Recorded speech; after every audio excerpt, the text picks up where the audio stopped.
Paddy, we're here for ME1 TV. Yeah. Come on, you're back in the UK. Where are you going? Where am I going? I am staying right here. I mean, like literally right here. I'm not moving. Nobody's going to get me out of this. No, just right in this corner. Okay. I'm staying here forever and ever. Of course, I'm staying in the UK.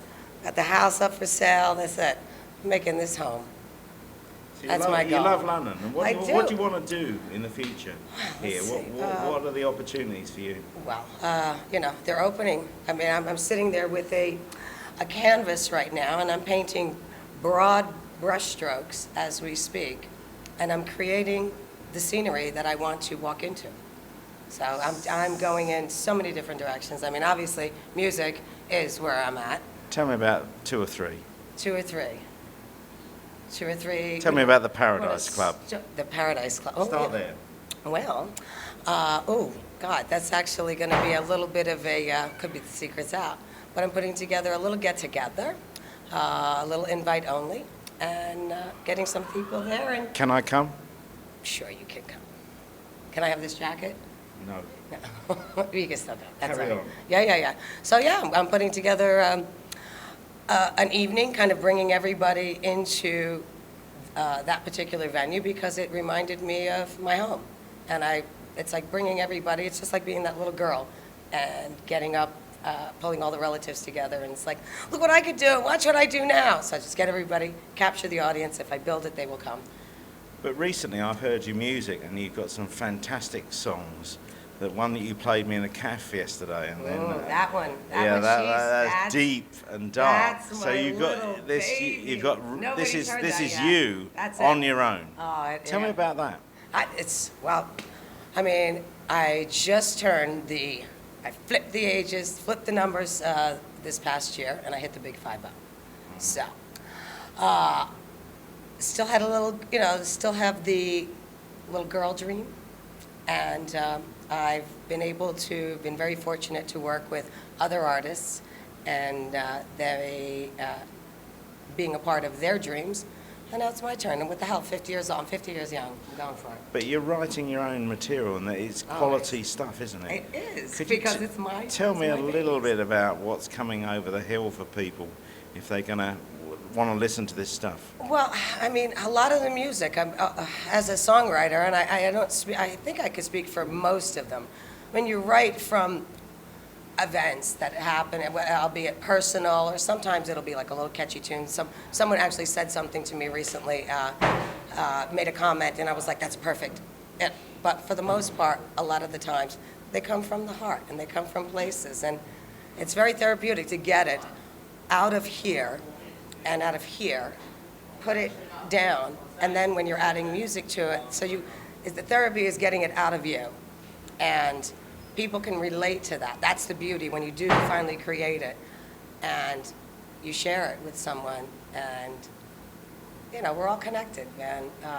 Somebody can hear something in that song, and they know that they're not, if they're going through the same bullshit.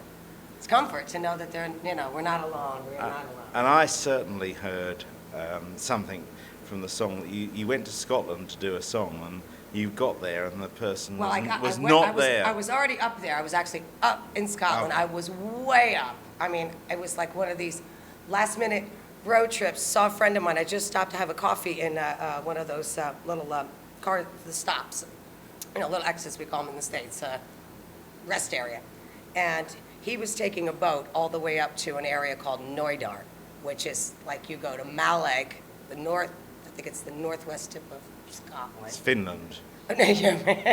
Norland or something.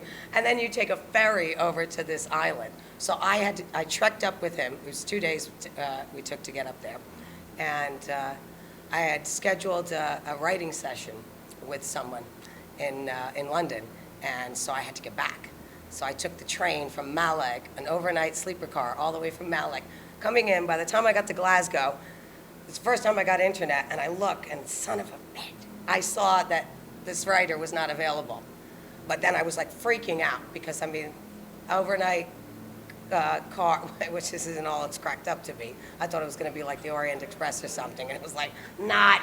I can't even see two people. You don't even get a soap anymore, do you? No, nothing. It was just like maybe a blip, there's nothing in there. Yeah. I mean, ScotRail used to be really good. I could, but anyway. So when I finally got, but I didn't scroll down and look at the message on my phone.